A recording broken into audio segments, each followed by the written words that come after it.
Good evening, friends, and welcome to another Forensic Friday with Crime Time with DutyRon and Ed Wallace. We are retired New York City police detectives and 9/11 World Trade Center first responders. If you like all things true crime related from the police detective's perspective, you're in the right spot. Hit that subscribe button, hit the notification bell, so you'll get all things DutyRon and this guy right over here. I'm poking him, Ed Wallace, when we go live or upload another video. Hey, tonight on Forensic Friday, we're going to cover week 2 of the Michelle Troconis trial. You know, she's standing accused of conspiracy to commit murder of Jennifer Dulos, mother of 5, going all the way back into 2019. This trial is slated to last 6 to 8 weeks. And the way it's going, it seems like it's going to take more than that. Ed, I want to just say you and I are so appreciative of all the new subscribers, the Patreon supporters, the channel members, the folks who are moderators and replay viewers, the people who leave super thanks for us, super chats and cups of coffee, everyone that is here supporting us. We want to welcome you and we want to say thank you so much for being here and being a part of this great learning community. Ed, how you doing tonight? And what's your thoughts on week 2 going into this trial? Well, I watched every day, folks, and I took copious notes in my pad here on everything that I saw. And again, Connecticut does things totally different than New York. A lot of things I don't understand the logistics of it. I don't understand how things progress. As I said last week, the Connecticut State Police used that FBI model. And again, just like last week, we found issues here with the lead evidence detective not knowing what other people did in their crime scene and couldn't account for where things were, who moved what. And then he did things himself. So we're going to talk about it all. I got a lot of stuff for us to break down. I have also some demonstrative aids here to talk about different things that I saw that weren't done and should have been done, in my opinion. You know, Ed, many people that are watching this trial, and I know by a show of hands in the chat, how many of you have been following this trial closely. This case has been going on for quite a long time. Fotis Dulos, who committed suicide after the noose started getting tight on him by the investigators. Once he knew his ship was sunk, he took the coward's way out. So this case has been followed by true crime enthusiasts for such a long time, and it took so long for this thing to come to trial. Yeah, people in the chat. Jennifer Nobles is here from Bakersfield, California. Marianne, Aunt BB2, Dawn Marie, Karen Solak, Beamer 650, and with Beamer comes Lexi. Everybody's been following this, and there's so many cases going on and so much true crime happening. You know, we saw Shonda Vander Ark sentenced. We saw a Kohlberger hearing this afternoon that made everybody's head explode. So we got a lot to talk about and a lot to cover. So let's play this little piece, Ed, so everyone can get up to speed. This was from late this afternoon. Thank you. Now to the latest on the Michelle Troconis trial. Today, jurors looked at some contents that were pulled from the vehicles owned by Fotis Dulos at the time of Jennifer Dulos' disappearance. Some of that evidence shown on the stand today also came from properties owned by Dulos and his company. Much of it hadn't been seen until today. NBC Connecticut's Kevin Geis is covering this trial for us. He's live outside the courthouse in Stamford with more. Kevin. Yeah, Mike Keish, the day was spent meticulously going through evidence that was found in Fotis Dulos' vehicles, as well as properties from properties he owned, as well as his company, including his Farmington home. Friday, 5/24, 2019. Retired Connecticut State Police Detective Matthew Riley back on the stand, reading through a timeline of Michelle Troconis and Fotis Dulos' whereabouts. Throughout the day, Jennifer Dulos disappeared. The original and photocopied note seized from the home at 4 Jefferson Crossing. Went with cleaning supply AM. back and forth. Investigators commonly referred to these as the alibi scripts. It was part of a full day of testimony from Riley, where he detailed for the court evidence collected from homes and cars owned by Fotis Dulos. Is that the vehicle you searched on May 31st, 2019? Yes. Prosecutors showcasing for the jury the extensive search process of Fotis Dulos' vehicles at the time of Jennifer Dulos' disappearance, including a 2015 Chevy Suburban, Ford Raptor, and Jeep Grand Cherokee. From the Ford Raptor, investigators seized these gloves and a baseball hat. Following a visual inspection, I applied a luminol solution in a dark environment. Look for any kind of luminescent areas. There was also a presumptive positive field test for a blood-like substance seen here. That's the interior of that tank. Also searched were properties of Fotis Dulos, including a Deer Cliff Road home in Avon, where a Porsche SUV was parked in the garage. We noted that airbags had been deployed, and also there was the two front seats were missing. According to arrest warrants, associate of Fotis Dulos, Pavel Gumieni, told police Fotis told him to replace the seats of his Tacoma, saying, quote, the only alternative Gumieni could think of was to use the seats from Dulos' wrecked Porsche, which he removed on 5/31/19. He kept the seats to the Tacoma in case police wanted them. Gumieni is expected to testify at some point during this trial, and we are expected to hear more about that Tacoma. Tomorrow, we start off with interviews Michelle Troconis did with investigators. We're live in Stamford. Kevin, guys. So there you have it, Ed. Just a little bit, a little slither of what has been going on in week 2. There's so much to talk about. The long interrogation video that was an hour long after she had spent Michelle overnight in jail. And we watched them break that down. But Ed, I wanted to just get your thoughts on the glove and a couple of things that they said here on this piece. Yeah, there's a lot of things that bother me about this. Like the search of the Ford Raptor. They saw that hat in there, and they saw that glove and those gloves in there, and they didn't take it at the first search. They had to go back and get it later. In addition, they didn't do any alternate light source searches of any of the vehicles or any of the houses that I can tell. They didn't do any hair and fiber lifts or examinations for hair and fibers with an alternate light source in the vehicles or the house. And they didn't lift any latent fiber tape lifts from any of the vehicles. Now, when I say any of the vehicles, I mean the Cherokee, Fotis' Suburban, and Fotis' Raptor, and the Tacoma. Okay, the Toyota Tacoma. I don't hear anything about that yet. Okay, I know they didn't do anything with hairs and alternate light source in the garage or in the Land Rover or the Suburban. So I'm a little miffed about that. Also, the only PPE these people seem to wear, whether they're processing the car or they're processing the house, are gloves and sometimes a mask if they're doing DNA swabs. They're not wearing Tyvek suits, and I don't understand that. Especially if you're doing 2 vehicles in the same garage in the same day, and you're the same person doing these 2 vehicles, you should be wearing PPE. And the way they handled some of that evidence, we're going to talk about it. So why don't we just jump right into it? All right, Ed, you want to start here with the 24th, right? Yep. Yep. So here we are, folks. I'll let Ed, I'll let you take it. So I'm going to put this up on the screen. I'm actually going to keep us on screen here. This is the 29-second mark. Okay, so this is the street camera that captures Fotis and his girlfriend. He deposits something in the garbage can, and then he takes a FedEx package with altered license plates from his old Chevy Suburban and deposits it in the storm sewers there. They come back and they get it out, and they pull it out of the packaging, and they find that he had altered several of the numeric and numerals and numbers rather, and alphabet to change the letters and change the numbers to different letters and numbers. Now on this one, he throws the bag with the most evidence in it. Okay, this is the bag that contains her bra, the victim's bra, the victim's shirt.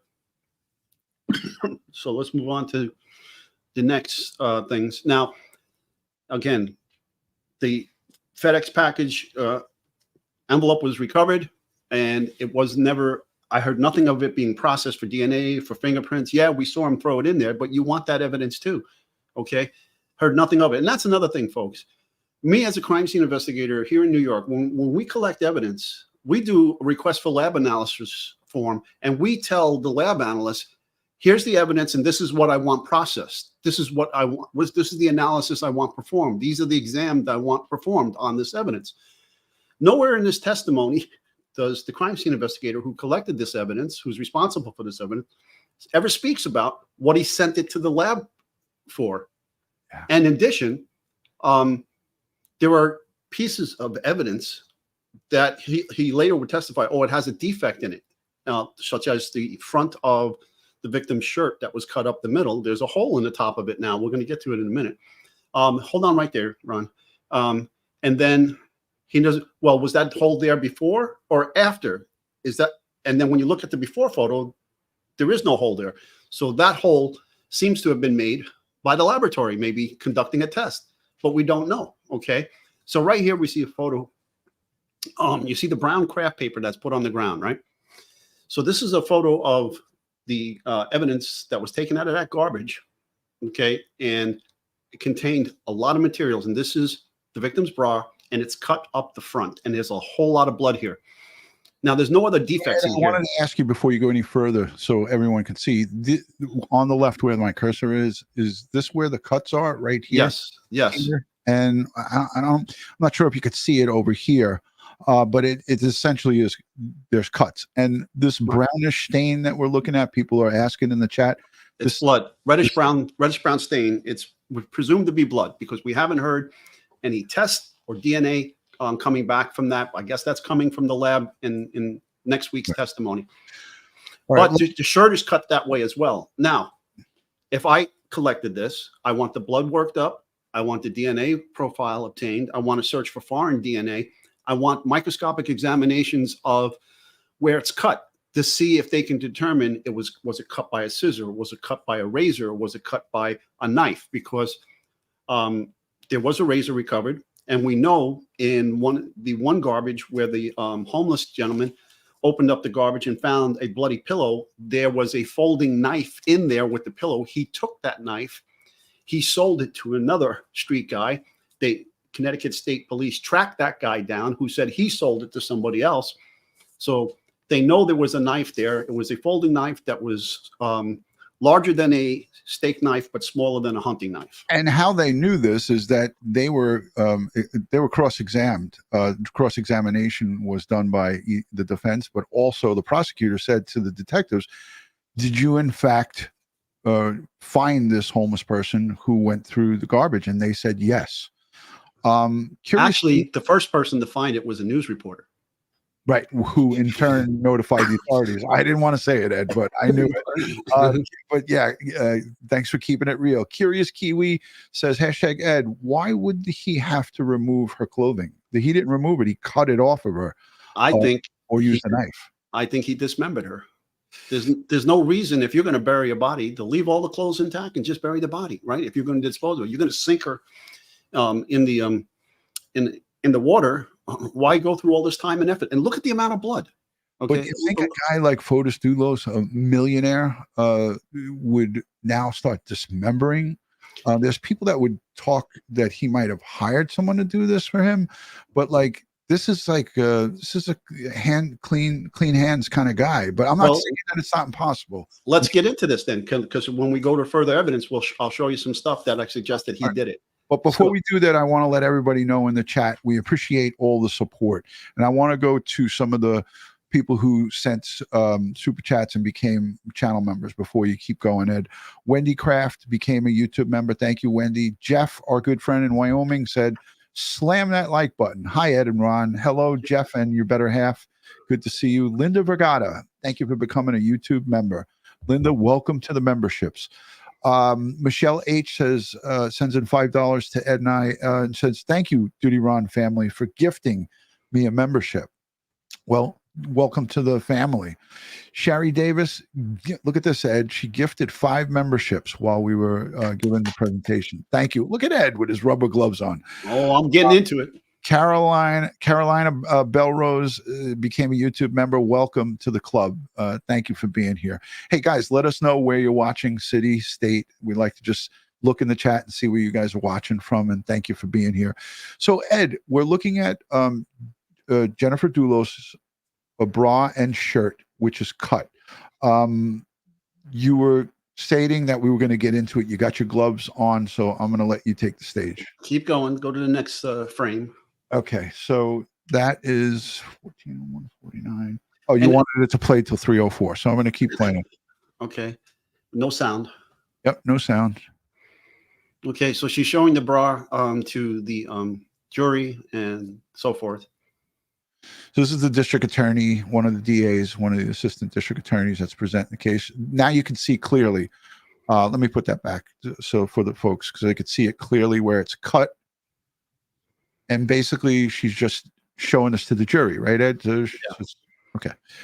I'll let the rest of it continue. Now, in her garage, there wasn't enough blood to account for all of this, okay, that we're seeing here. And we're going to get into that, too, with those cable ties. I think I might know or what might have happened. But this is the back of her shirt. And it's funny because there's a news report of a similar shirt being worn by the defendant in the trial coming out of court. But this is the back of the shirt. And look at all the blood. Look at all the blood that's on this shirt. And one of these news agencies going to... All of this dark area here, Ed, that we're seeing in the main center part of this shirt, with the exception of maybe here on the right sleeve, or is that the left sleeve? that would be the right. Okay, the right. While I'm looking at it, okay, yeah, it's face down. Yeah. All right, well, be that as may, this right sleeve looks like the only sleeve that just has, a little bit that there's no blood. That's not blood on it, right? It's just completely covered on the left and the center of this entire shirt.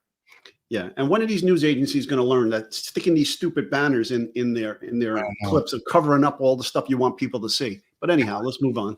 Yeah. Let's get to the. Okay, so now she sees the fronts. Freeze it. Okay, now if you look in the upper left corner, there is a defect in the shirt, a hole. Okay, now when you look in the crime scene photo above on the screen, that hole isn't presented there. So he testifies, this is Detective Riley testifies, and there's a defect in the shirt. Now, there's no follow-up from the district attorney. Well, was that defect there before, or did that defect come after from the lab? No follow-up, and that makes no sense. So the jury's got to be saying, well, how did that hole get there? Okay, that should have been cleared up immediately, all right? But I guess there's going to be further testimony coming down the line from the lab people who potentially put that defect there, okay? Yeah. We hope and pray. Right, because we have no testimony from him that he found the shirt, other than the cutting in the front, that he found the shirt cut and there was a hole there before he packaged it. So let's move on.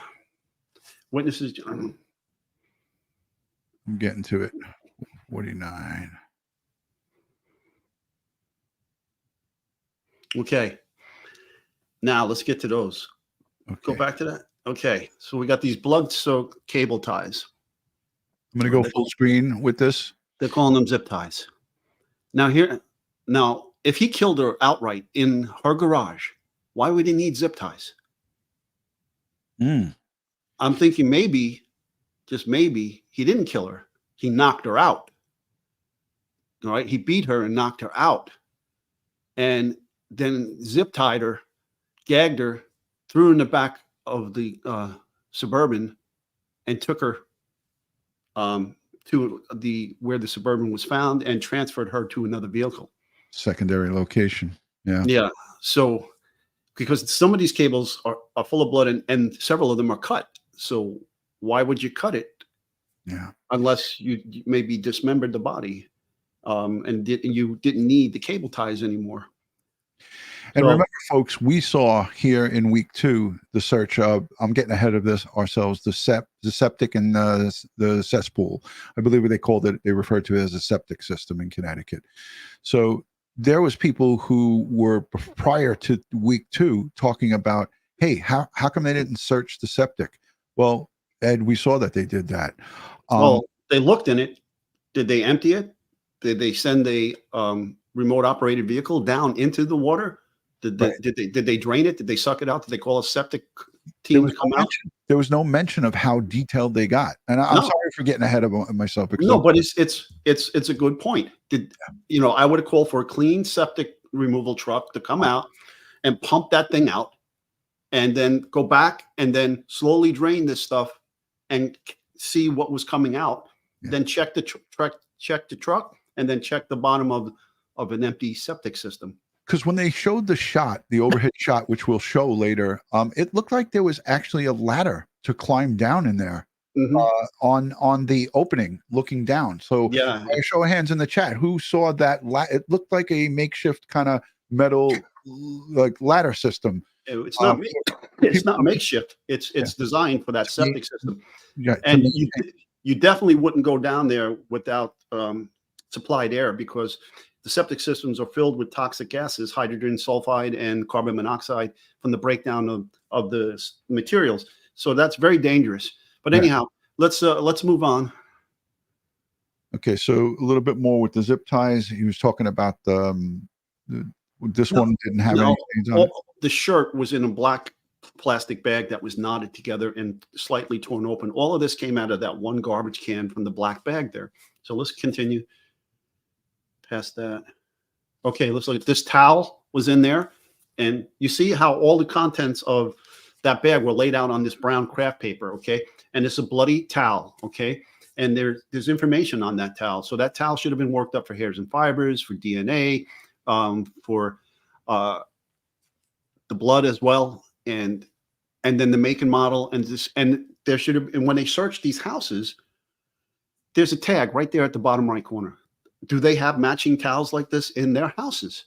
Yeah. And if so, they should have been collected and photographed, documented, and collected. I didn't hear anything of that, because they didn't. When they did their searches of the houses, they recovered very little. Okay. So here's the district attorney holding the towel. You could see it in its full length. We were looking at a picture up on the screen. She's actually showing it to the jury, which they're seated straight in front of her right now. Right. Okay, let's move on. Okay, 624. Okay, so there is a I'll go back, just go back. Okay, right there. Gotcha. Okay, so we have some paper towels over in the right corner. We have a pair of black Husky gloves that you get at Home Depot. You get a scraper. They call it a box cutter, but that's not a box cutter. That is a razor, straight razor scraper. You would scrape off your inspection sticker on your windshield, correct? Exactly. And then they have a screwdriver, Phillips head screwdriver, and they have some towels, paper towels. Now, here's the thing with the paper towels too. The paper towels, they were collected. Well, they have the roll of paper towels they collected from the house. And later on, you're going to see more paper towels that they didn't collect. They should have collected all the representation of paper towels wherever they found them, to see if they can jigsaw match and pattern match the towels that they're recovering here with the towels they recovered from the victim's garage floor, with the towels from the victim's kitchen, the towels from the victim's pantry. Later on, you'll see in the back of one of the vehicles, if memory serves me right, it was the Cherokee, there was a package of Bounty paper towels, but they didn't collect it. Yeah. They didn't. And then White again, Jeep Grand Cherokee, right? Right. Then they can also do your blood tests with those towels, the contact transfer stains that were seen in the garage on different surfaces. And you want to test those gloves. You want to test the paper towels that you're recovering. Right. Okay. So let's move on. Look at this question here. Rally Reviews. Thank you for your question. She says, he or she says, and it looks like it's a she, are the gloves leather like Michelle Troconis said he bought? Black leather gloves. Well, we're going to show you. Or leather like it. We're going to show it here. We're going to show you. Okay, there's the scraper. And it's cut out, and it looks like it's broke. It broken looks like blade. Broken blade. Yeah, and you could break those blades with it. I mean, we have them in the warehouse, Ed. So it takes a good deal of pressure to break them, but sometimes they can break fairly easy. But yeah, who knows how this broke? Okay, let's move on. There's this Phillips head screwdriver. Okay, these are the Husky gloves, and now you can see in the background it's enlarged on the screen. There's a pattern to it, okay, and then it's got different surfaces have different materials. So right there has more like a leather, maybe polypropylene type gripping surface. You want to test that. There was blood on it. So that blood has to be worked up to see whose blood it was. We haven't heard anything about it. Again, this detective collected all this evidence, but he doesn't say what he submitted it to the lab for, what type of analysis. And I don't understand that. What is it? The lab work on their own? They just determine by themselves what they're going to do? Right. And we see the reddish brown stain here on the inside part of the glove. This is a palm here. So, yeah, if you're using that to do what you got to do, that's where the blood's going to be. It's not going to be on the other side. And remember, we have that. We have like that blood print from a glove surface on the floor, the concrete floor of her garage. Could this been the item that did that? Okay, right. There was some talk that he may have gotten to this location by riding some kind of bicycle or something. I don't know. I haven't heard any testimony to that yet. But let's move on. The blade was Debbie Carroll affixed inside the holder. It was snapped. That razor blade was snapped. It's a single edge, straight edge blade. But it was extended. It was out. Right. It was out. It wasn't put in, so it was all the way extended out. Okay, and this should be easily tracked down too. This is a Home Depot product, so they should go there and try to see if they can find any records of credit card purchases of this. Okay, I'm going to go to 927.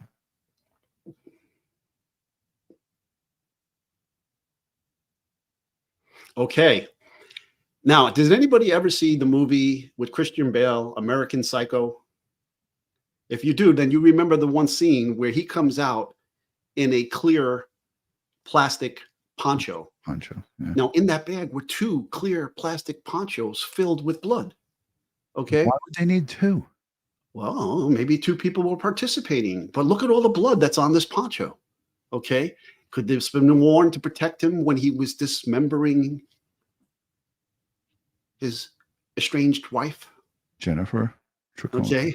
So it's all crumbled and it's all glued together with dry blood. So this blood has to be worked up. You have to search this for hairs and fibers. You have to work this up for DNA and fingerprints. And it was. That's why the color of what she was holding was so different, because they did do fingerprint workup on it. Jennifer Dulos, a mother of 5. This is who this trial is about. Okay. Michelle Troconis is again here standing accused of conspiracy to commit murder, folks, and this stuff is a lot of unbelievable damning evidence. But as Ed's saying, the detectives and the district attorney have to package it up in the proper way to prove beyond a reasonable doubt that she did in fact contribute to conspiracy to commit murder. They have to spell it out. And thus far, as we see in week 2, they've yet to prove their case. Now we have a lot of time to go here, but Ed is telling you, when it comes to, from a forensic standpoint as investigators, you have to dot your I's and cross your T's. And I don't know what the hell they were thinking here, but this stuff needs to all be explained, and it needs to be explained so a jury can understand it.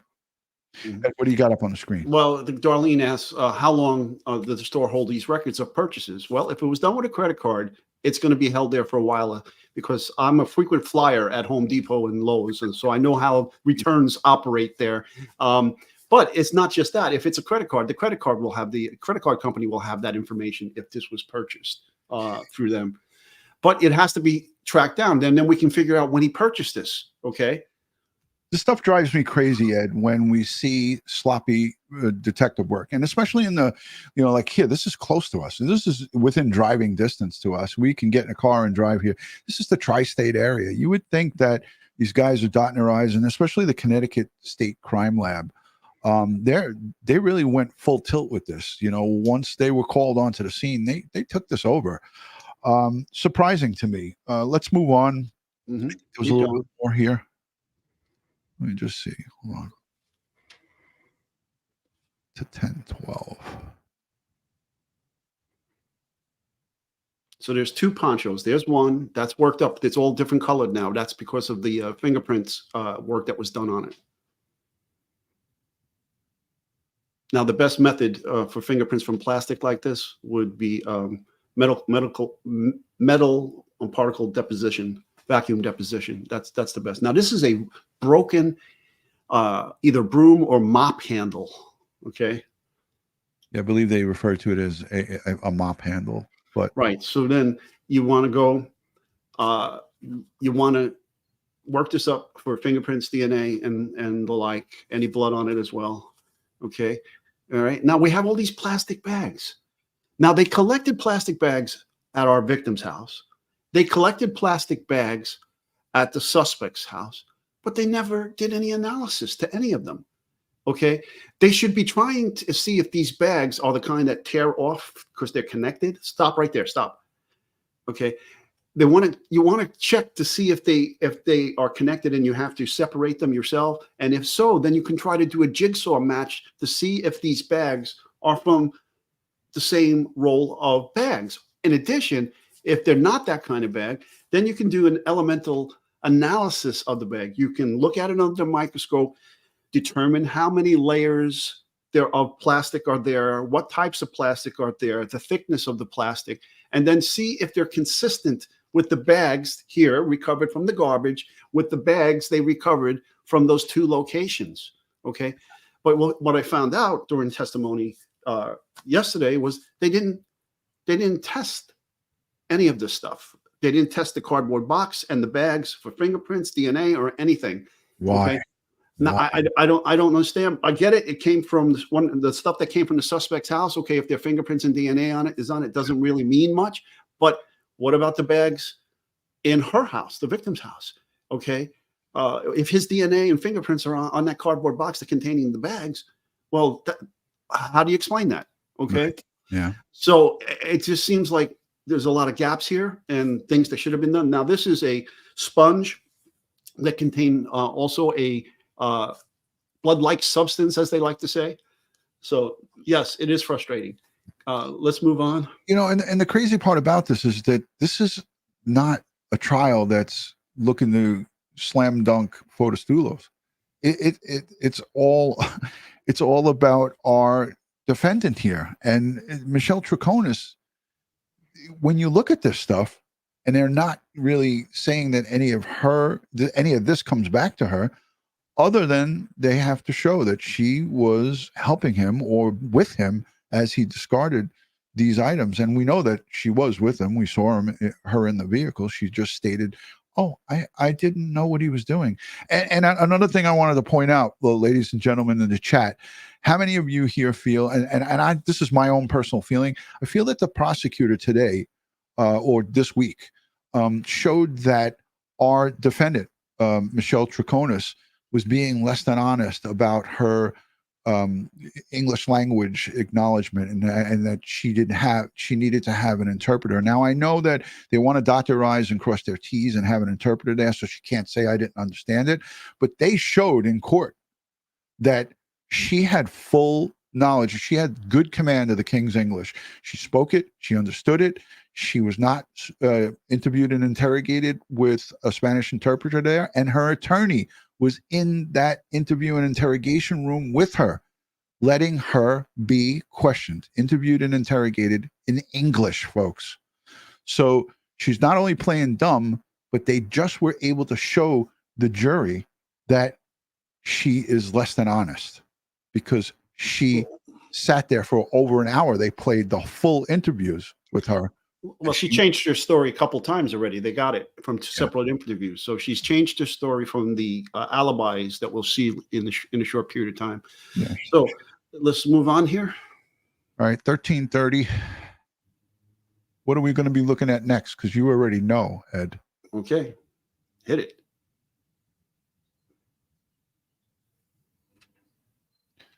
So first, I want to just say thank you to everybody who's here in the chat, and thank you for hitting the thumbs up. If you're not yet subscribed, consider subscribing to Crime Time with DutyRon and Ed Wallace. We appreciate everybody being here. We appreciate the replay viewers and everyone that asks the question. Hashtag Ed, hashtag DutyRon in the chat. We're going to take your questions, and we're going to let one or two people call in and ask us questions as it pertains to week 2 in this trial. So we got it up here, Ed. Let's rock and roll with it. Where am I?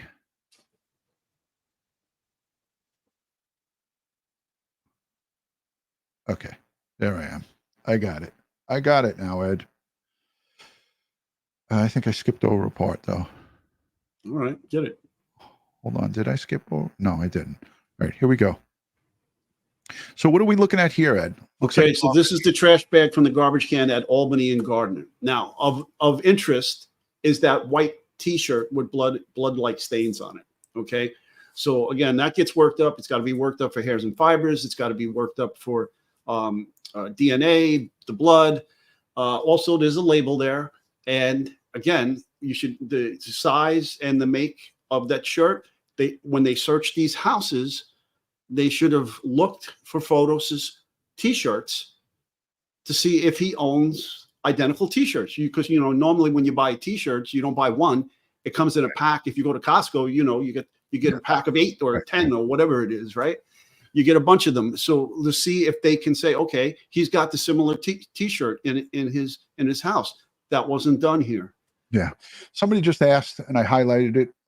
What is her charges? Conspiracy to commit. Michelle Troconis is on trial for conspiracy to commit murder, evidence tampering, hindering the prosecution, and an array of other charges. So that's what the main meat and potatoes. The conspiracy to commit murder is the main one. Evidence tampering, hindering prosecution, and then others. So thank you for that question. All right, let's jump ahead.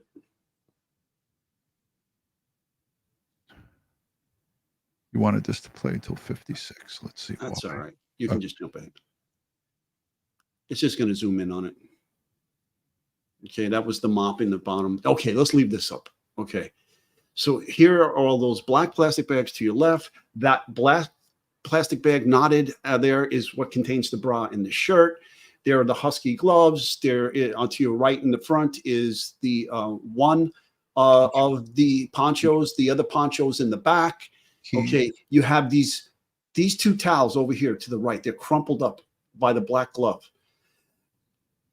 I would have that all worked up over here by the black glove. Yeah, to the right center. I would have that all worked up to see if there's any saliva or amylase on that, given the wire ties and the possibility that she wasn't dead.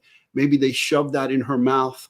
An ALS search of that could have possibly shown you saliva. So, yeah. Ron, if you could bring up there's the mop here, right? And there's the towel in the center, and there are more evidence there. But Ron, can you bring up the and there's some loose paper plastic bags. I would see if maybe they put that over her head. There's a set of keys there that they haven't tracked down to what it belongs to yet. If you can bring up the ALS saliva photograph. Sure. Give me 2 seconds. Let me put you on. So, folks, I'm going to show you what saliva looks like under an alternate light source, forensic light source, using UV to illuminate it with an orange barrier filter. Okay, so it will fluoresce back as a unique stain that would warrant further examination. So then you could send those towels, in addition to the DNA, you can send those towels to the lab and say, hey, tell me if this is saliva and amylase, and then get the DNA from it and tell me whose it is. What do you want to put up, Ed, again? The photograph of the saliva under the alternate light source. Got it. And this is what I'm saying, in that they should have used the alternate light source on, scanned all of these items, scanned the vehicles, scanned the garage, scanned the house. Okay. Okay, so that's what saliva and amylase looks like on cloth when it's shoved into somebody's mouth. So you can just stick that in your mouth, and that's what you're going to leave. Okay. So if you stick a rag or a towel or paper towel in someone's mouth, this is what would be shown under the alternate light source or under a microscope. Under the alternate light source, it will fluoresce back at this. So how does an alternate light source work? You send a wavelength of light this way. In this case, it's UV. Okay, it excites the molecules in the saliva and the amylase, and then it projects back a different wavelength of light at the at the person shining the light and wearing the correct orange filters, this is what will be visible to you. Ed, are you conducting this whole live stream with rubber gloves on? I am, because I'm going to show you something that I don't want to contaminate. So can you just show the audience, please? Because I think that's sexy, Ed. You got those gloves. All right. Because when we examine things that we find in the field, we use clean butcher paper and craft paper like this, okay? And you don't want to have your DNA or fingerprints on all of this, and this gets packaged in plastic. And so I wanted to show you this because they did something at the house that set my hair on fire, and we'll get to that in a minute. All right. I'm going to present, Ed, if you could, just look at the chat, hashtag Ed, hashtag DutyRon. You want back to the video, right, Ed? Back to the video. Let's go back to the videotape. Back to the video. What do you got? What, folks, hashtag Ed, hashtag DutyRon. Everyone's going crazy over the sexy comment. I was just trying to throw some humor into it to make everybody, loosen up a little bit and relax and enjoy. They're actually purple, but it just doesn't, it comes off blue. They're purple nitrile gloves, chemical resistant. Okay. Okay. 124. I lost my spot. There we go. So we are on to 1425. All right. This is where we started.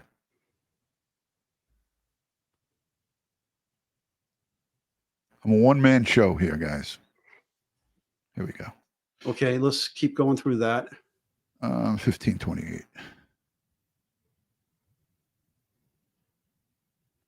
Okay, that was the, okay, go back to that. Okay, everybody take a look at this, because this became a big thing at trial closing yesterday. The defense attorney gets up, and there is a video previous to the defense attorney getting up. There was a testimony from a young lady about a city bus capturing video image of Fotis at this garbage can, throwing it away and throwing something away. And he was saying, well, look, in the other photographs, the other cameras from the street cameras, he has a logo on the back of his shirt, and you don't see that here. And that's not the same truck. It has a bed liner or a bed cover, and he was making and it doesn't have the same tires or rims, and that's all horseshit. Okay. Yeah. Well, here's the deal. Look at that photograph. Is anything in focus and clear? No, it's not, because a couple things. You think this is like a 4K camera on this bus? No. And you think they're shooting at a minimum of 60 frames per second? Negative. No. That's why everything is blurry. Okay. And when you're traveling on a bus trying to videotape, if you don't have like a 1080p or 4K, and your shutter speed isn't like 1/1000th of a second, and you're not shooting at a minimum of 60 frames per second, everything is going to be blurry, especially when you hit pause, or as the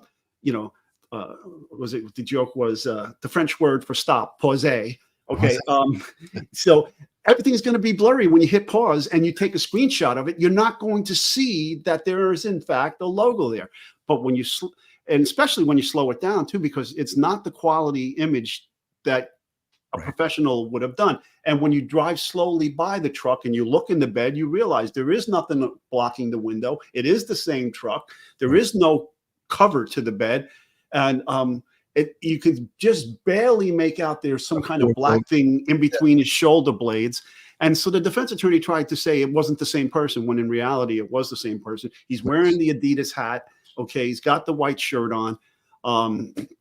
So, but it's all horseshit. It was smoke and mirrors, and I hope the jury don't get confused with this, because it wasn't properly explained on redirect by the prosecution's witness.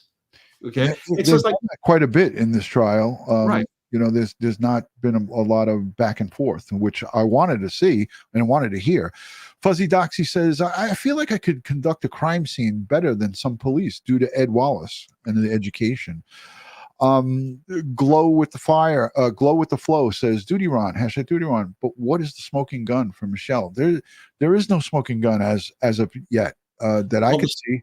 There's a lot of circumstantial evidence that we're seeing. There's a lot of her in that truck on video, her admitting that she reached onto the ground to pick up her gum because she didn't want her gum sticking on the sidewalk, which, listen, I'm all for people not littering and so forth, but for her to say that, for Michelle Troconis to say, I was reaching out to pick up my gum, is like the biggest hogwash. I can put an oh hell no onto this thing, but I'm going to spare you guys all that.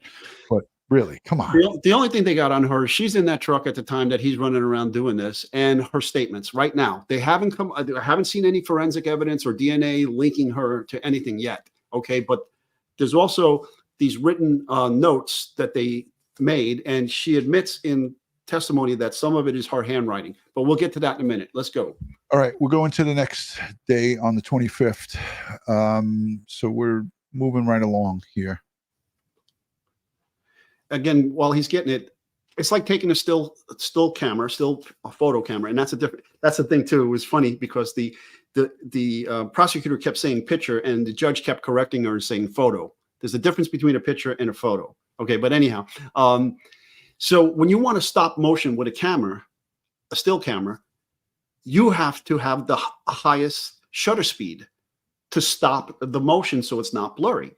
Now, if you want from the front of the image to the back of the image and everything in between in focus, then you have to have a very high f-stop with a very tiny opening, letting the least amount of light in through that aperture.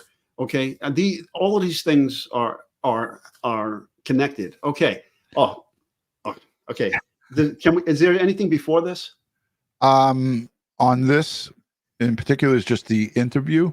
All right, so let's jump into this, folks. This is let me pull up my notes. All right, so here there's just a bit. I'll just play a little bit. No, you don't have to play it. Sure. It's trial. They were recorded just days apart in June of 2019. Okay. All right, so that's in Fort Jefferson. Okay, that bag is in the mudroom in Fort Jefferson. Now, it seems like the Connecticut State Police and there's, throw 6 or 8 people at the scene, and everybody's doing searching in different areas, and nobody's documenting what they're doing and giving all that information to the lead crime scene person. Well, the lead crime scene person did this. This is the mudroom inside of Fort Jefferson. Now, this is way out of forensic standards. They seem to have searched first and photographed second. So go back a little bit. Okay, they seem to have first searched and then when they found something, photographed. That's not how it works. You have to photograph everything in situ first to show how you found things, and you have to sketch. And if you're doing 3D laser scans, you have to scan. I didn't see not photograph something after you found it and right. You have to photograph how, because originally that bag was closed and underneath that cubby hole that it's in front of, standing up. Now, we only know that by testimony and there might be a video, but you can't use a video in substitution of still photographs. You have to do both. Okay. So you photo first. Now, that's a hard drive, a portable hard drive. He took it out of the bag.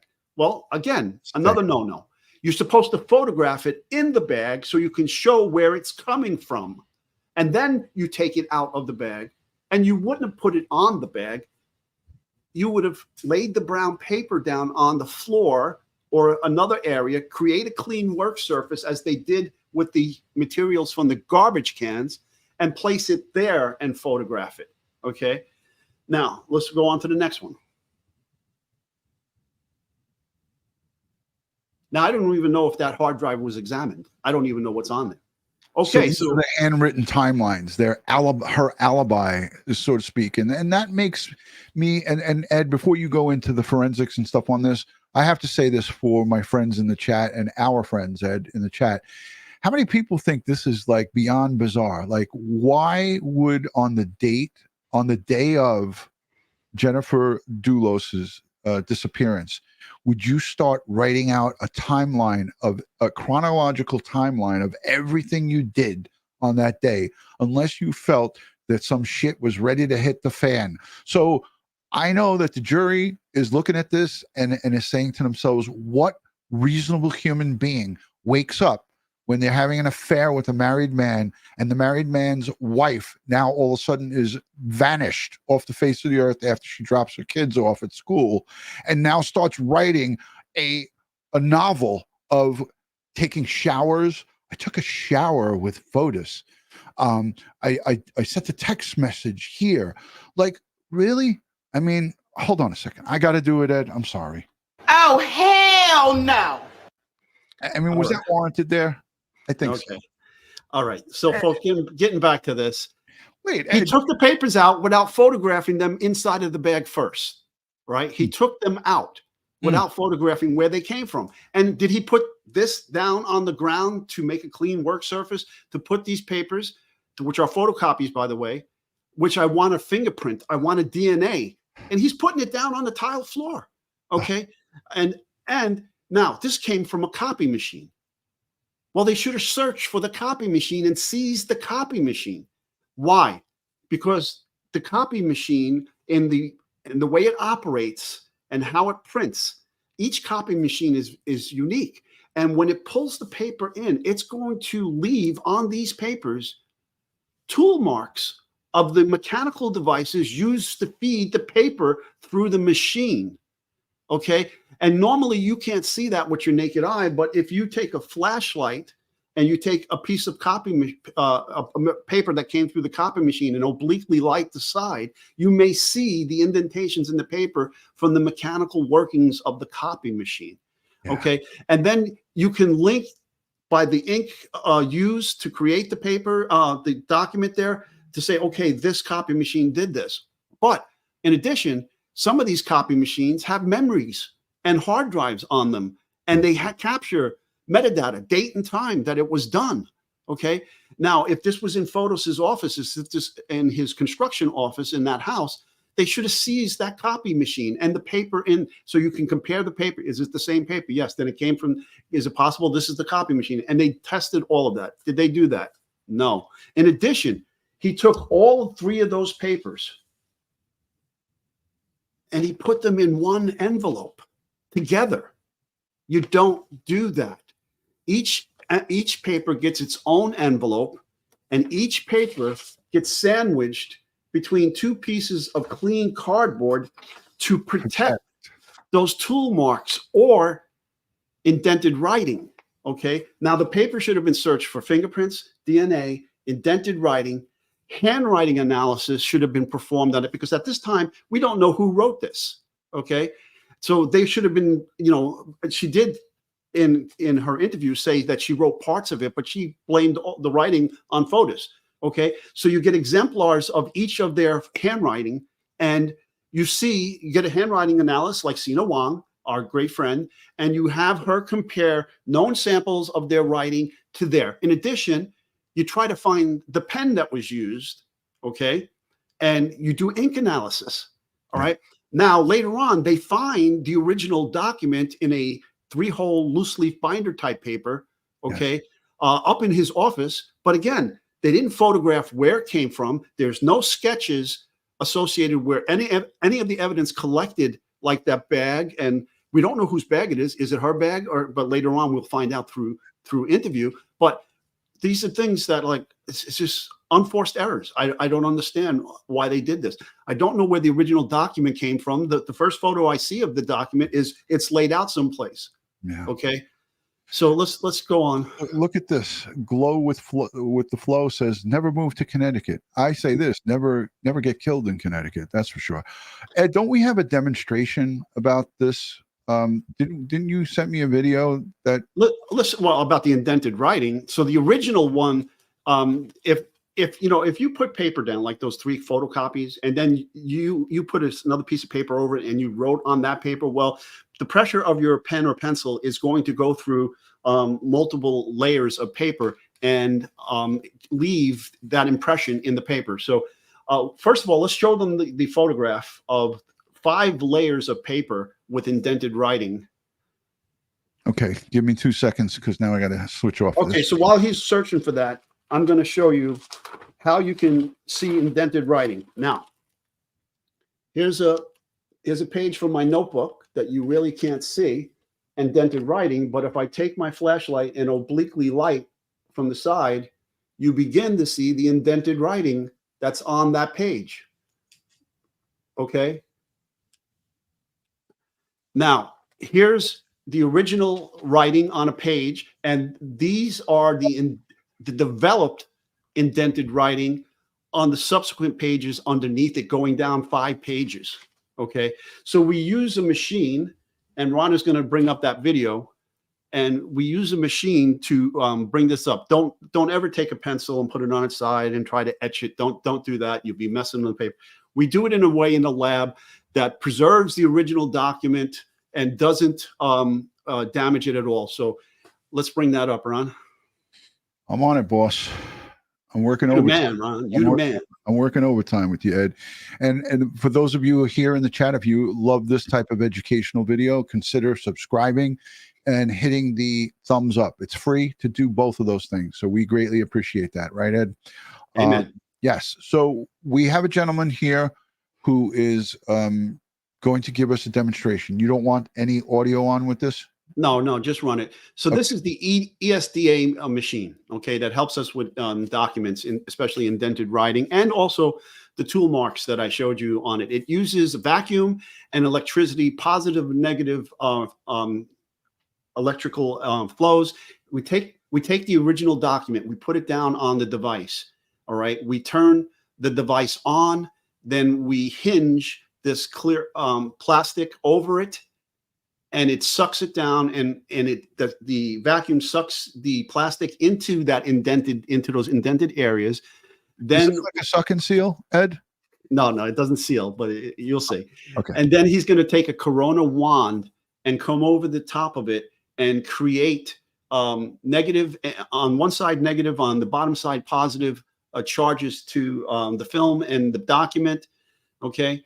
And you see he cut that film off, because if you use the Corona wand with the film still attached, then a lot of that negative charge would go into the roll. So now he's going to wave this over several times, and he's going to create these electrical charges, and then what he's going to do is going to take toner material, and he's going to go lift, because it's a hinged top. He's going to lift it up and pour a little toner at the top and let it flow over the paper, and the toner will then fill in the indented writing areas to make it visible to the naked eye. Once that's done, and it's done to the satisfaction of the operator here, okay, you see that's flashing, that means it's over. The charge is done. And then he can do it again. He recommends doing it a second time anyhow. Then once it's done, you're going to seal it into you're going to put a cover over the film, and then put that on a backing, and you'll have that copied image of the indented writing. So it's going to go through. And he's wearing gloves, notice, right? Yes, he should be wearing gloves, and he should be wearing a mask and all this other stuff as well to protect himself, because the toner is not healthy to inhale or ingest. So gloves, masks, booties. Should he have a full Tyvek suit type situation? Well, you could do this in a biosafety hood, and then it will have a laminar flow vacuum that would suck this up into a filter. So, all right, just ask. Okay, so here we go. So he's going to pour the toner out. It's just like copy machine toner.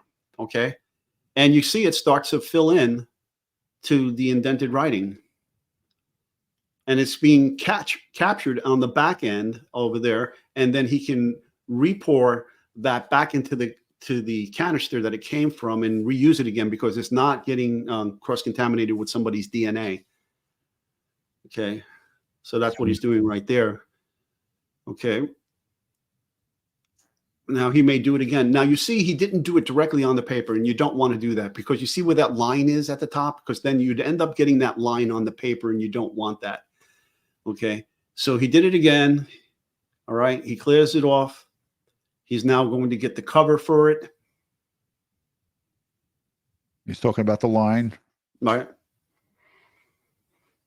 And thank you, Buttercup, for subscribing. Yes. Tell your friends, tell your family. This is come join the DutyRon family. This is a learning place. This is a learning community. This is a fascinating piece of technology right here. Now, the same thing that occurs with the indented writing with this machine can be used for the printers and the rollers that impregnate them, their tool marks onto the paper. So now he's got his white backing. He's got his clear acetate sheet that he's now going to place over the top of the film, starting from the center and working its way out, trying not to get any air bubbles. Okay. Then he's going to lift this up and put it. I'm going to stop it for a second. Fuzzy Doxy is saying, what was that he sprinkled on? She might have missed it. So toner, copy machine toner. It's carbon black. D.I. Marsh, you win a prize. Send me a message on DutyRon.com. She was paying attention. D.I. Marsh, send me a email or a message on DutyRon.com. I'd like to send you out something. Okay. Let's let the rest of this go. Okay, so now we can lift that film and that acetate up and then put it on the white backing. And the original document is untouched, undamaged. He shuts the vacuum off. Okay. And now he peels it up. I keep at this point, I just want to say, she puts the lotion on the skin or it gets the hose. You know, it feels like, Silence of the Lambs, the way I'm narrating this stuff. Okay. So he puts it there, and now you're going to see side by side what he developed. Lieutenant Pete Pranzo, good to see you. Thank you for being here. Thank you for being a part of this community, my brother. So there's what you can't see on the original document. Okay. And so now it's there. Okay, so this is all the writing that's not visible to the naked eye on the original document. If you obliquely light it, you could see it, but now you have a copy of it. Okay. Wow. All right, so that's how that's done. So let's move on. Let's go back to the videotape and get to some other craziness that occurred here. You just got to give me a second. You got to give me 2 seconds because I got to jump back now. That's right. I ate his liver with some fafa beans and a nice Chianti. All right. Oh, geez. All right. So we're at 11:04.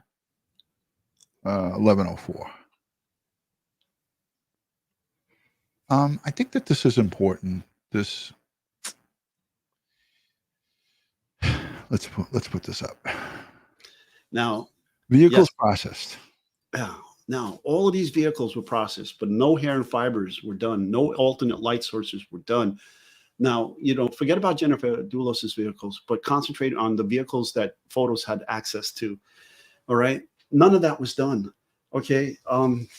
So folks, when we collect hairs and fibers, if it's a single hair and we identify it, we see it underneath the alternate light source. In fact, Ron, why don't you show them that photo of a hair that is fluorescing under the alternate light source, and put this on pause. Yes, it's on pause, and I'm going to it. I'm working overtime tonight, folks. There's so many things. I got to get a third screen here, but this is no big deal. Ed, hair and fibers, we're on it, and we got it. 2 seconds. Got a couple of things to hit, and we're in business. Forensic Friday. Ed is in rare form, and he is in learning. He's in teaching mode. We're in learning mode. All right, what do we got here? What are we looking at, Mr. Wallace? That's a foreign hair on that fabric that's fluorescing under the alternate light source. Okay, so searching vehicles, interiors, their floor mats, their cloth, the leather, whatever the case may be. Those foreign hairs and so forth, and other chemicals, there's a lot of things that will fluoresce depending on the wavelength of light. So that's a foreign hair. So when I see something like that, if it's a single foreign hair like that, let's go back to me. Hold on, I was typing something. Okay. I'm coming back to you, Ed. All right, so we would use a roll of fingerprint tape, clear, clean roll, pull out a section, go right over it, lift it, and then we transfer it to a card like this, an acetate card, clear acetate card, so the analysts can just take this card if they want and stick it right underneath the microscope and start examining the hair that's in there. So let me show you what the hair looks like.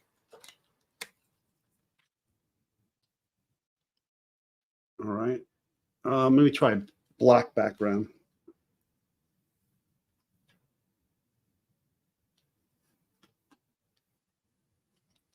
Ed's a perfectionist. All right, here we go. There's the hair. Right and then there. you see I put the type of evidence, the evidence number, the case number, and the date that I lifted that hair. Now, for interiors of vehicles, which they should have done, you break it up into zones, and then you take a larger fingerprint tape, pull it out, a whole section, and you keep tapping the material until you lose all the adhesion in the tape. And then what you do is you take, in the New York City lab, you take a Ziploc bag, you cut the edges off, and you place the tape in the center of the bag, okay, with all these hairs and fibers that are in here.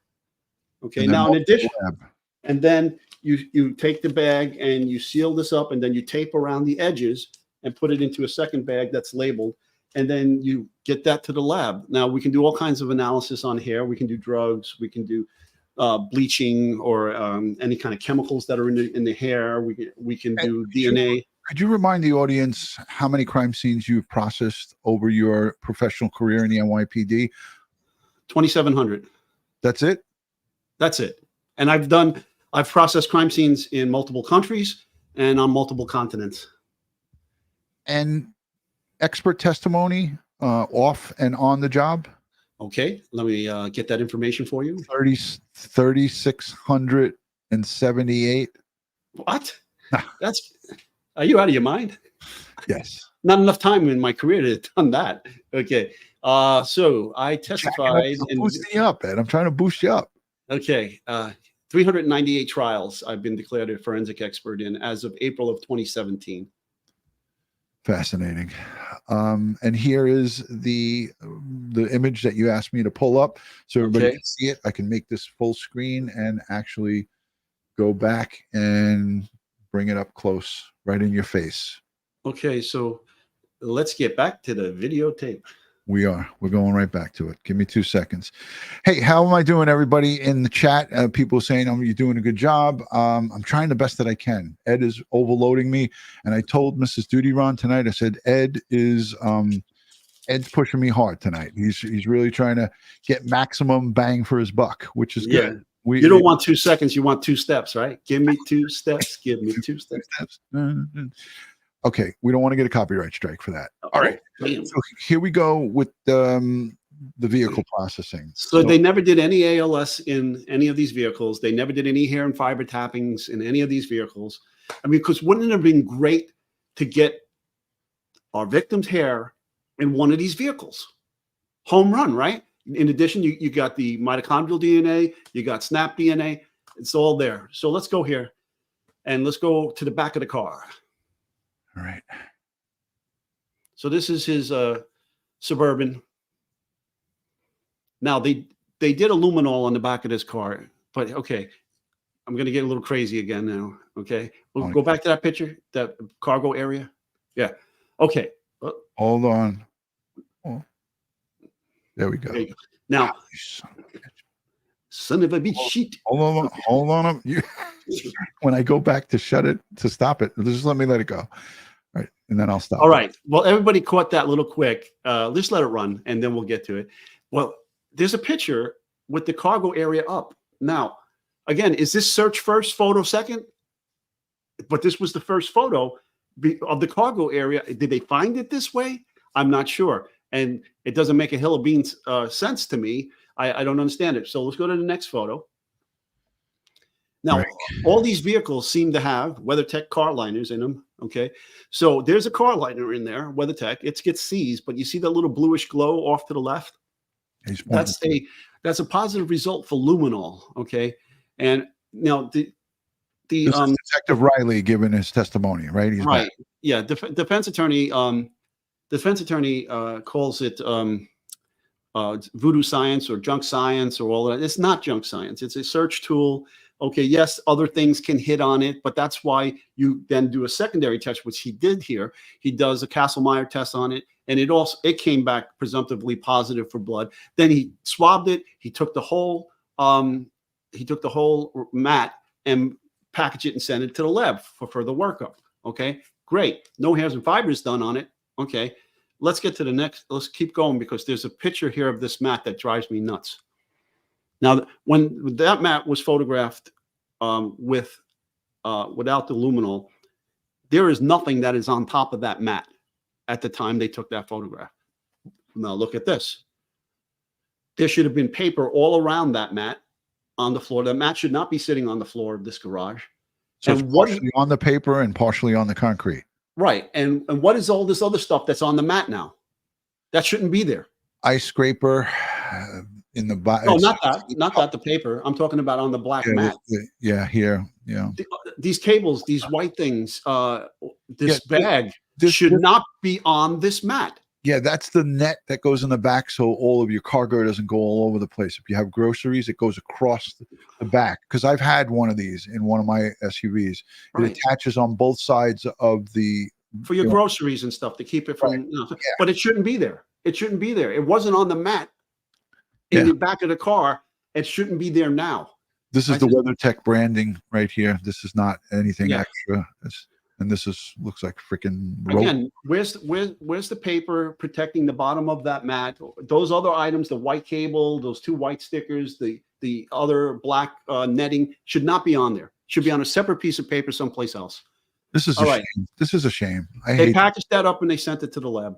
So, and if that mat was in there correctly, all right, that logo is in the right rear corner.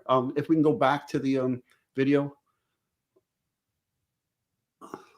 Right there. Let's see if we can see it. All right, just let it go. We can see it someplace. Right here. Keep going. That logo should be in the right rear corner because I have WeatherTech liners in my truck. Okay, it should be in the right rear corner. So if that's the case, when we go forward to the actual stuff that's on there, that netting is now in the area where he swabbed and did the luminol. It shouldn't be there. Okay. All right, let's move on. Okay, now, so they did this search here of the Raptor, and it's the same day. They're not wearing PPE rather than just gloves, no Tyvek, no nothing, and they're going from vehicle to vehicle. So they took swabs of all the exterior handles and entrances and then the steering wheel and so forth. Now, in this car, on that seat is the Adidas hat and then the set of gloves. On the first time they looked at this car, they didn't seize those things. And then they had to come back after the car was put in the lot, in the impound lot, and go back there and then come back and collect the hat and the gloves. Okay. So let's move on.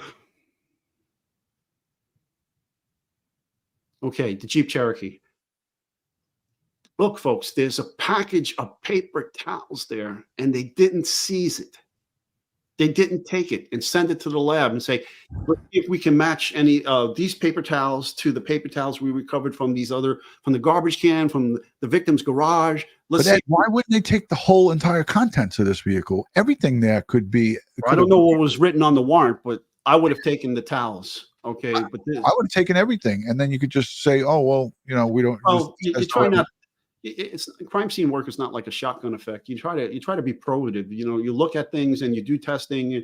Again, the interior of this vehicle should have been worked up for hairs and fibers, ALS work, all of that. Okay? Right. They should have looked at that saw. That saw could have been used. A sawzall, a saw of any kind, hacksaw, anything like that. I mean, this guy's a construction worker. He should have plenty of tools that could be used to dismember somebody. His workers do it. He doesn't do shit. He doesn't do anything. Okay. But anyways. Again, I would have seized that. So let's move on. There's the paper towels there. Again, hey, Channel 4, Connecticut, get your stupid logo out of the way. Okay. That's killing us. All right. And there's a plate here too. Another plate. That's the plate. It matches the rear plate of that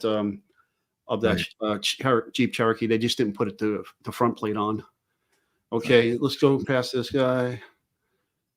Keep going. Go to the next jump. There's 20.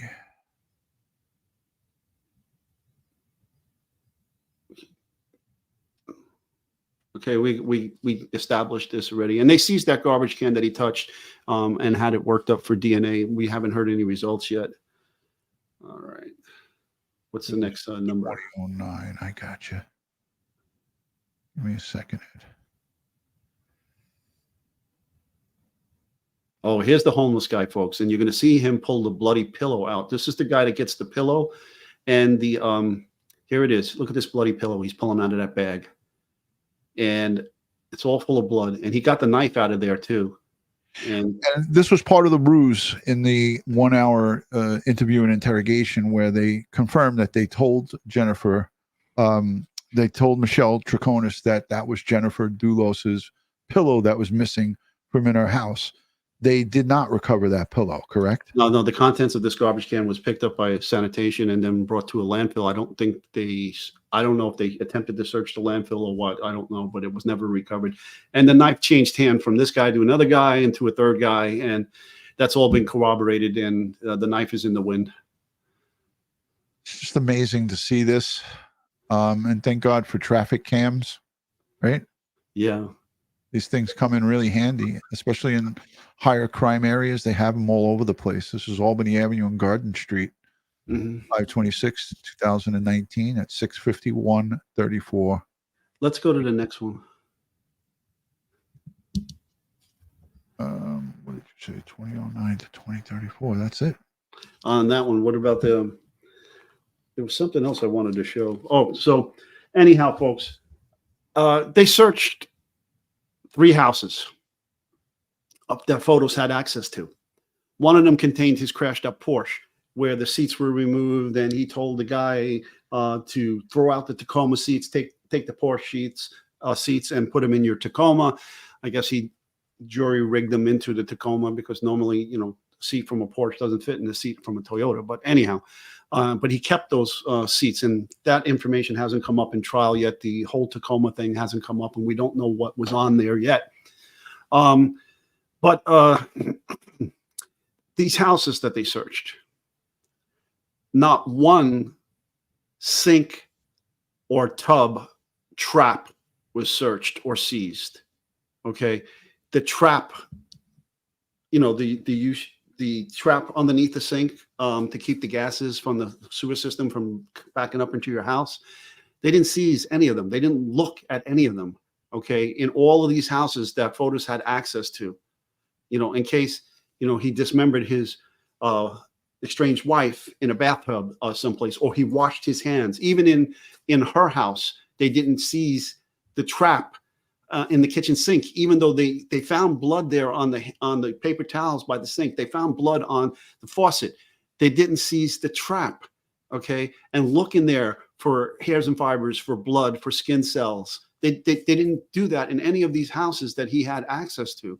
All right. I mean, yeah, some of these houses had 7 bathrooms. Okay. And some of these houses are quite opulent, and yeah, they were huge, but that doesn't change the fact that you should have done that. Okay. There could be hairs trapped in there. There could be blood trapped in there. There could be skin cells trapped in there. All right. Who knows? There could even be maggots in there. Flies find their way into some place. They're looking for that dark. They're looking for a place to feed. And all of a sudden you got maggots down there, and boom, the maggots could be a home run. You can get, if they were feeding on that stuff, you can potentially get the DNA of the victim out of the maggots. All right. But you need to look. If you don't look and you don't take, then you never know. I'm trying to get the cesspool. I want to see that. I want everyone to see that. The cesspool should have been drained. If it wasn't, I don't know why. They got the clean public works vehicle to come out to the sewer to drain the sewer and capture all of it. Okay, so they should have done the same thing with the septic tanks at these houses.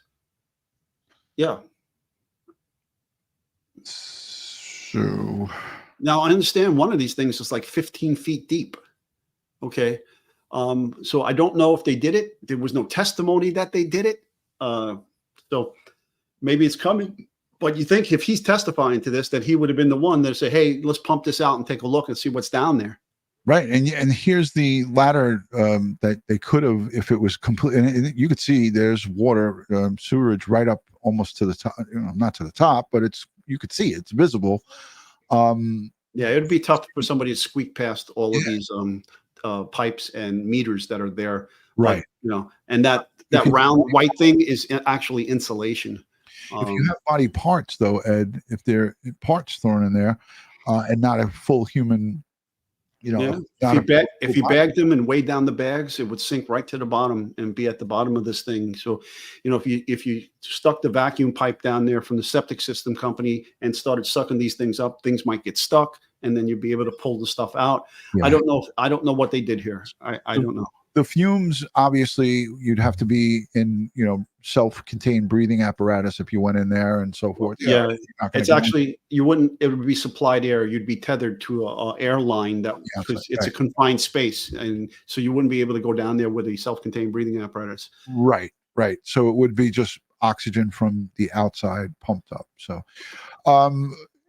Ed, I promised everybody that we would take a couple of questions. And let's do it. By a show of hands in the chat, who has, we got to keep it to a minute because we're already an hour and 20. I want to wrap this up in an hour 30, hour 40, the most. If you have questions pertaining to week 2 in this trial, I'll share a link in the chat. Just let me know if you have any questions. If there's nobody that has questions or is not interested in coming and asking Ed and I, we're going to take 2 people. We have to limit it to 2. So if there's 2 people that are brave enough to come on, engage your camera, let us see who you are, and then come up. We'll try to answer your questions. So I'll share the invite quickly with you guys. Thank you, Ed, for being patient, and thank you, Ed, for again another very informative lesson here. There's people in the chat that are saying that they learned more through watching us than actually watching somebody's true crime. Even like if you watch Law and Crime and you watch some of the trials going on, it seems like the judge, prosecutor, and the defense attorney, all 3 of them had very limited knowledge when it comes to this kind of complex stuff that they're talking about here. Correct me if I'm wrong, Ed. No, yeah, he's on top of it.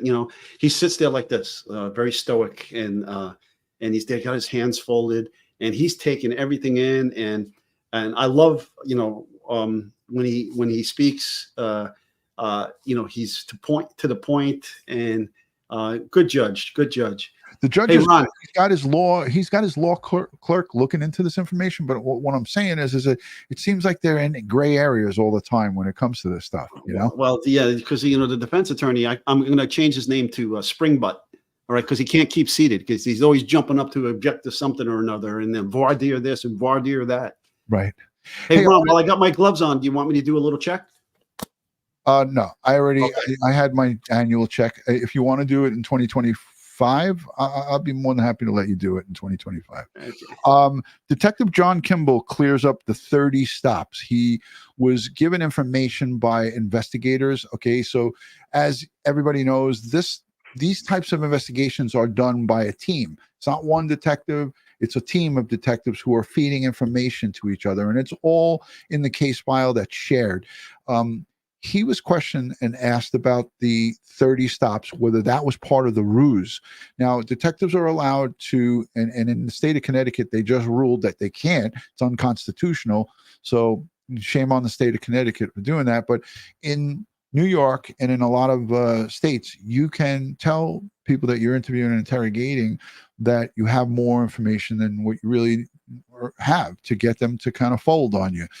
So they call it a ruse, right? But we found out from Detective John that this was not a ruse, that this was misinformation that was communicated to him by other detectives. And he also said that this was, inaccurate information, not part of the ruse, but that pillow that we saw being removed, he told the defendant in the interview room that we recovered that pillow. That was Jennifer Dulos's pillow that was missing from her house, and it had her blood on it. And she started crying. She started getting upset. There was no confession. So there is no problem with that, what they did. If she would have right then and there said, "Oh, I know, all right, I want to come clean." Had she done that, that would not have been admissible in court. They would have not been able to use that against. What? In the state of Connecticut, it's illegal because the Supreme Court says it is illegal. The Supreme Court says we can lie on their examination of suspects. We can lie to them. I watched a full video here with Connecticut, NBC Connecticut, before we went live, and they said that recently it was deemed illegal. And Did they pass a law? Did they pass a law, an anti-police law? Because honestly, the Supreme Court has ruled that the police can lie during interview and interrogations in order to obtain the truth. So it would have had to go to the Supreme Court. But nonetheless, go and watch it. I'll direct you to it, Ed. And for those of you in the chat, I will link it down below what I watched. And unless that reporter had it wrong, but that's what I was. That's what I heard. Look who's here, Ed, our good friend, Sergeant. I love the viewers. You're all as caring and kind as DutyRon and Ed Wallace. Well, you guys should see Ed sometimes behind the scenes. He's pretty demanding of me, but I love him, so it doesn't matter. Remember, you're the turkey. Yeah. Wait a minute. And I'm the stuffing. I'm the turkey. You're the stuffing. Okay. Very good, Ed. But you're also a sweet potato, according to my wife. According to your wife, I'm a sweet potato. She called Ed a sweet potato tonight. We were coming home from dinner, and Ed and I were on the phone. Ed didn't know that he was on Bluetooth speaker throughout the car, and my wife called him a sweet potato. Yes. Here, somebody said something here. I just want to highlight this. So we have some scaredy cats. Nobody wants to come up, so at least we gave the opportunity. Fuzzy Doxy says that I demand excellence. Listen, I get, as I say it again, maybe we should make this into a coffee mug or a cup or a t-shirt. I get paid to be anal. Okay. Listen, I'm so anal, I shit diamonds. Okay. All right. I am leaving no stone unturned. Okay. Oh, gnarly. That's right. That's right. Why am I here? Why am I doing what I'm doing if it's not to help solve these cases? Okay. I got to help these detectives. I got to help my community, my nation, whatever the case may be. Okay. So we get paid to do a job, and it takes less time to explain why you did something right than why you did something wrong.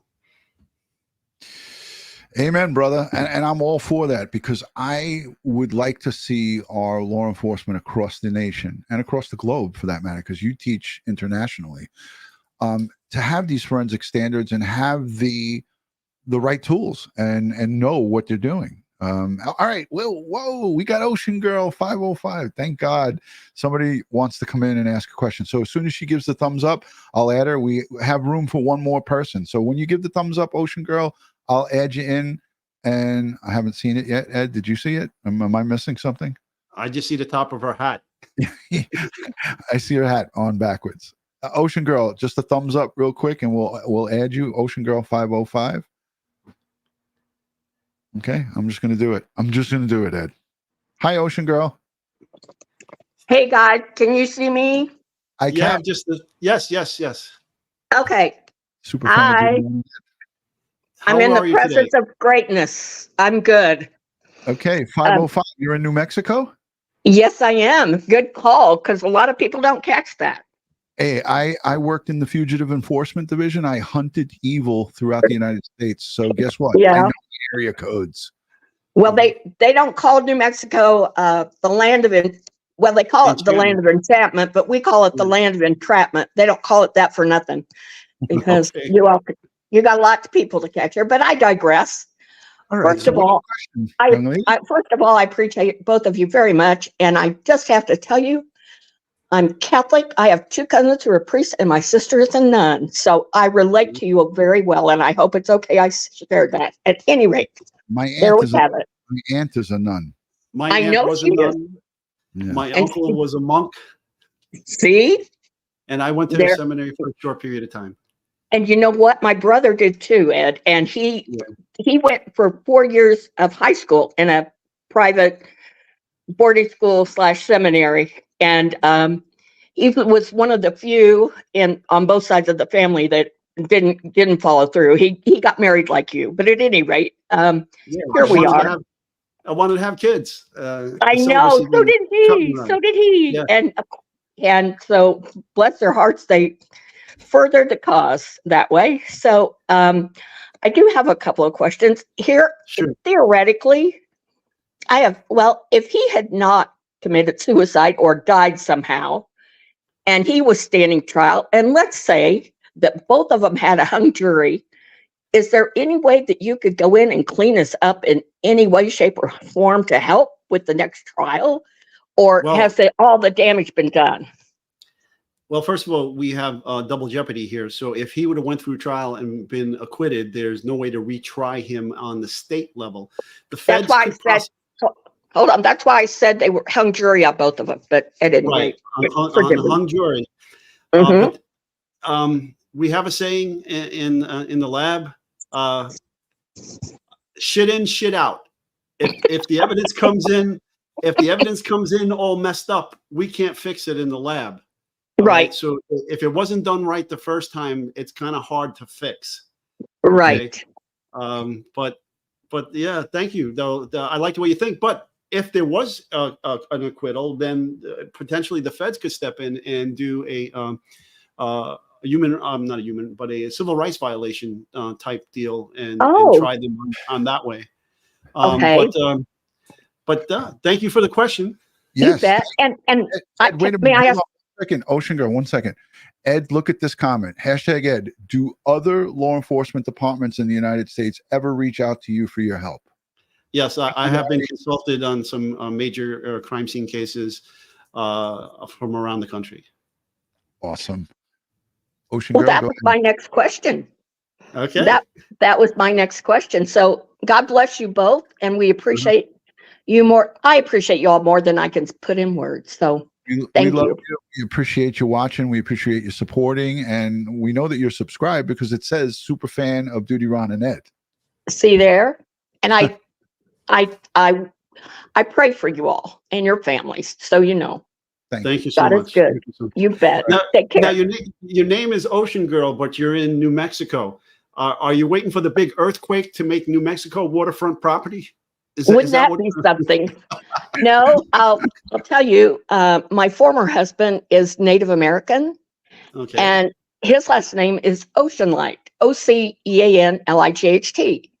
And so my son's last name is Oceanlight. So when I had a biblical reason for divorce, I did get divorced and I never remarried. And I kept that last name because it's my son's last name. So it throws people, but in New Mexico, it's uncommon, but not totally uncommon. And he grew up in Arkansas, and the family that his family was best friends with, their last name was Drinkwater. So I think I got the longer end of the stick when it came to last names. I'd rather be Oceanlight than Drinkwater. That's just me, though. Okay, thank you so much. Ocean Girl. Have a great night. God bless you. You all made it a great night. Thank you. All righty. Thank you. Bye. There Bye. she goes. Ed, listen, I want to give away some free memberships. What do you think about that? Yeah, let's do that. Let's do We that. have Let's rock 1,000 that. people in the chat, and you know what? We want to give back. What are we at? 227,000 subscribers, thanks to the great people who watch us not only live but on the replay. So if you want an opportunity to receive a free membership, put a 1 in the chat, and also make sure you're subscribed and hit the thumbs up on the video, so this way it helps with the algorithm to get this out. I want to just thank you guys all for hanging out here with us for 1 hour and 33. I'm going to give everybody a chance to put a 1 in the chat and to make sure you're subscribed and hit the thumbs up. Ed, you got your phone ready? Okay, let me do that. You know, I think I brought you around for 1 second tonight. There you go.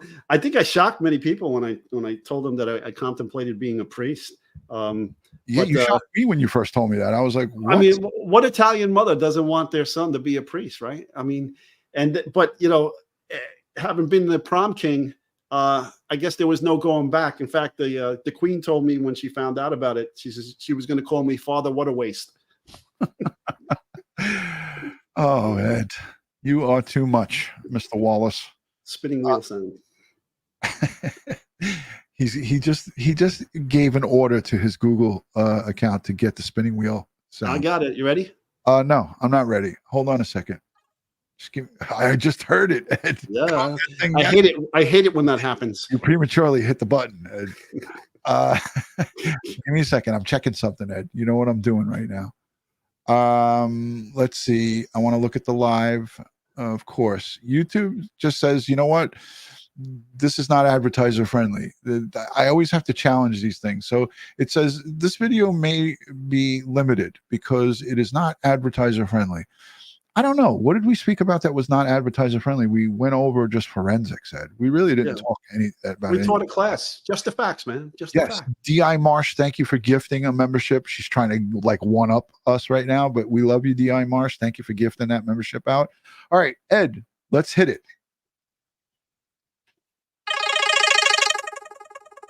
Make sure you subscribe. Make sure the thumbs up is hit.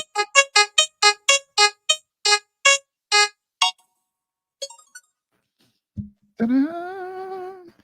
There we go. All right. Who's got him? Who's got him? I'll tell you right now. Gen X Granny, Joe Ellie was gifted a membership. Pen Gem was gifted a membership. Melanie Nicole was gifted a membership.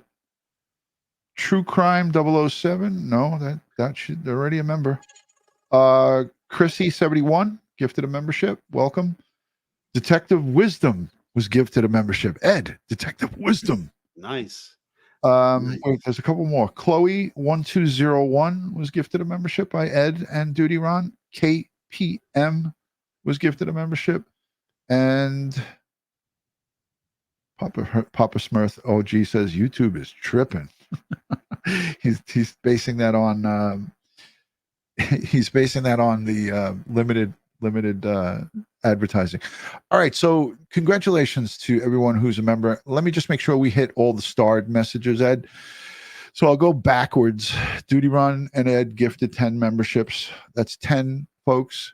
DI Marsh gifted a membership. Thank you. Jennifer Nobles, our good friend, she has been a member for like umpteen months. She's a platinum member, the highest tier. Like she's like queen. She's the queen of Crime Time with DutyRon. She says, DutyRon, please show the new sexy blue glove emoji in the chat. Everyone will love this if you can zoom in on it. Hold on. I gotta put you full screen, Ed. Do it for Jennifer.